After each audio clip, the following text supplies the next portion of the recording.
because it looks. So welcome everyone. My name is Steve Bartlett. I work with Agricultural Missions, and I'm going to be facilitating this session. This is Detroit, from Detroit to New Orleans, the Food Sovereignty Movement and the U.S. Food Sovereignty Alliance. We have some wonderful panelists, and waiting on our last panelist, Ben Mahola, if anyone knows where he is. Basically, does anyone mind? There's someone who wants to record the proceedings. Any problems? Cool. So, welcome. This is a wonderful time for us who have been involved in building this U.S. Food Sovereignty Alliance and trying to build a movement. And some of you may have been in sessions this morning or even just now at the Food Justice session. We've been talking about how can we build a bigger movement, a bigger umbrella. And so that's kind of what this is about. This is going to be an interactive workshop. We're going to ask questions that will be open to you to answer as well. How many of you here were at the U.S. Social Forum in Detroit? Okay, good. So we have, we'll be asking for some of your inputs as well.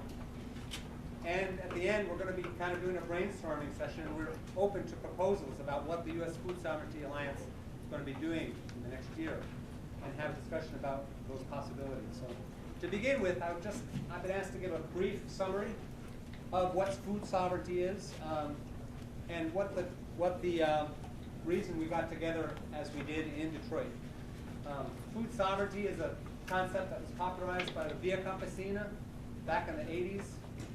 And it goes a step beyond food security in the sense that it means the whole culture of food, the whole economics of food, the whole political power of food is all included inside the concept of food sovereignty. Food sovereignty basically is the power of the people to control their own agricultural and food system and to eat and produce the foods that they want, that is culturally appropriate and that is ecologically sustainable on the land.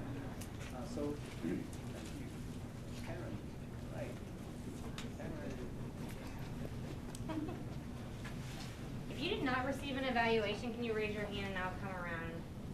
Okay, thanks.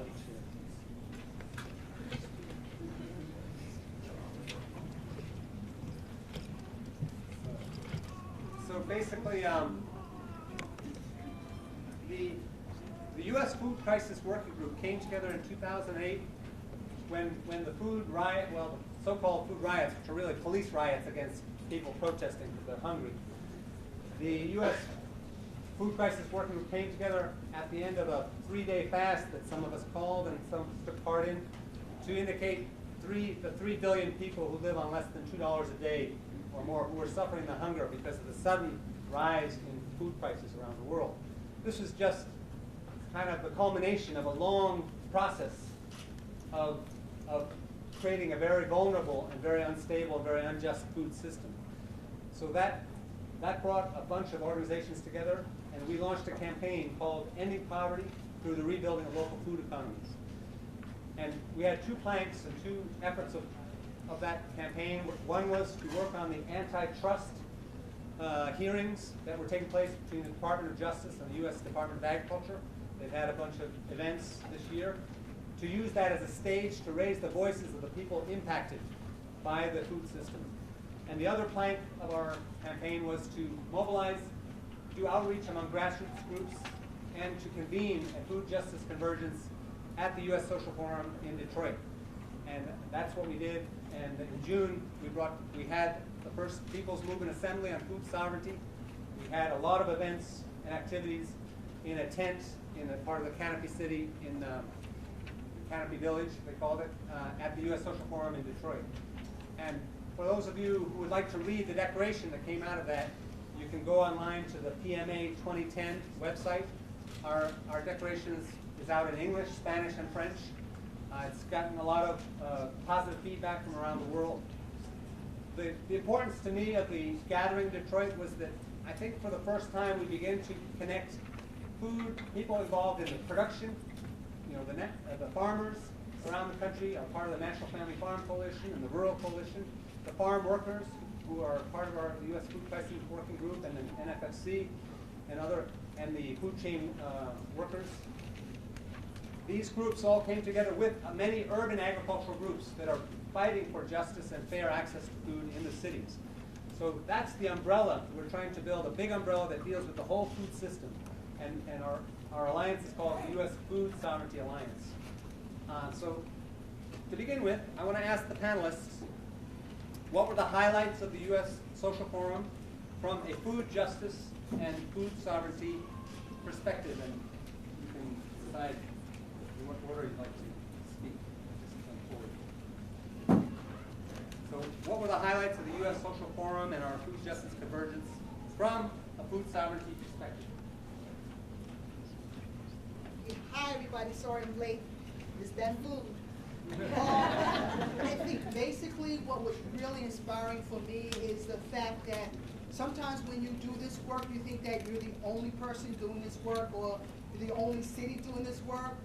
And to be in Detroit at the time and to see so many people with life ideas, working hard, really doing the same thing in terms of social justice, making sure that people understand that food is a right and not a privilege.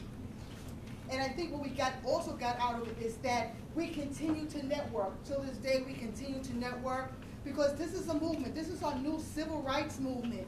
It's not happening not only here in New York and Detroit and Oakland and all over, but it's happening in Haiti and Santo Domingo. And it was so great to sit down and hear the voices and hear the struggles, not only here in the United States, but worldwide, and how this movement is growing and how we will not be stopped. And it's not a movement that's from top to bottom, but it's a movement, it's a grassroots movement from the bottom up.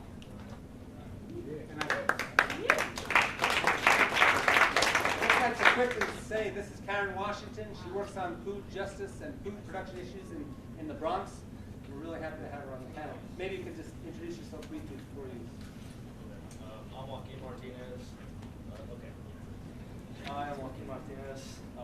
First of all, I'll start off by saying that I come from the Oaxacan people, and the blood of the Oaxacan people runs through my veins. My mom's from Oaxaca, my dad's from Querétaro.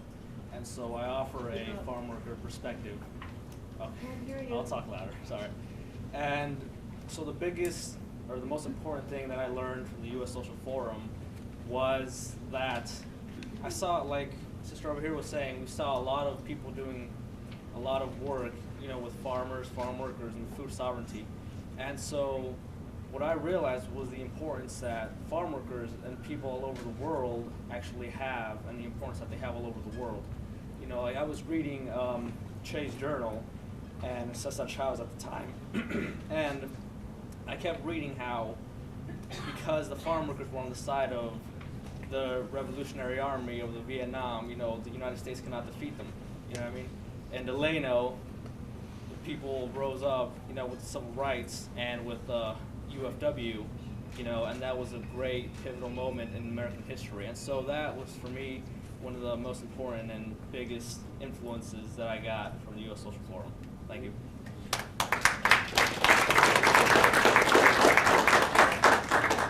Hi, I'm Neferah. I'm from the Detroit Black Food Security Network, Detroit Black Community Food Security Network, from Detroit, Michigan.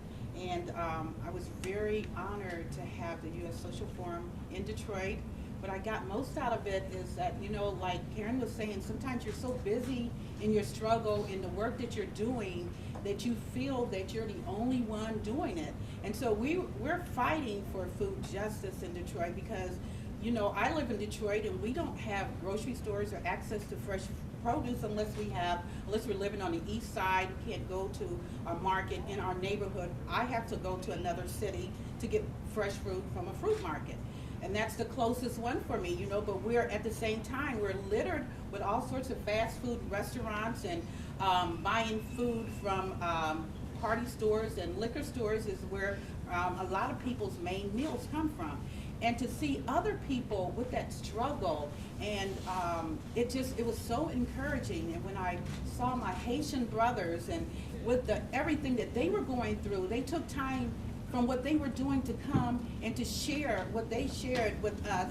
It really, really touched me. And to see people from all over the world having the same struggle that we're having also. And so it's encouraging. In a way, it's sad because we're all dealing with the same thing, but it's encouraging to know that we're all working together. And if everybody work together on one thing, it becomes a movement. And so there I can see the light at the end of the tunnel. Thank you.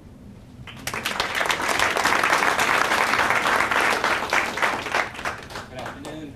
My name is Bob St. Peter. I'm a landless farmer, farm worker. I live on the coast of Maine. I'm a member of Via Campesina North America region. And I have, as part of Via Campesina, I have the privilege to travel a bit and to regularly meet and speak with farmer and peasant leaders from around the world and hear their stories. And I'm often so full up with these stories that I get home and I tell everybody who listens. And I've found I've had some difficulty in communicating the message that we do share the same struggles and that we have common enemies and that much of what we're fighting for originates in the same place. And with Via Campesina, you really get that perspective. And in Detroit, we had people from Honduras and Mexico and the US and Palestine and Dominican Republic and Haiti and everywhere. We're all come together with a very similar message that we're people of the land and that we're peasants and that we refuse to go away. And to bring that message to the United States was very powerful and it gave me a lot of encouragement to go home and keep doing the work that I do. And the other thing that meant a whole lot is we have an altar up here, and if you have a moment at the end, please take a chance to walk up and visit our altar. When Via Campesina gathers, we often will have an altar or some sort of recognition of where we come from. And the elements are represented: water, and fire, and earth, and seed, and it helps us remember where we come from. And to bring that to Detroit and to sit with this panel, you know, this is the movement that is going to change our generation, and I encourage you all to join us.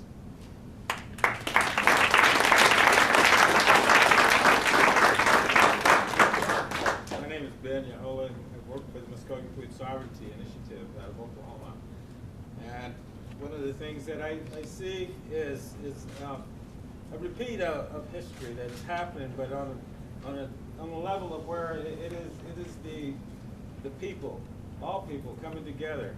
At the U.S. Social Forum, I find that there is the same attitude that existed earlier on in the late 1700s and the early 1800s about protecting the food and of course the ecology.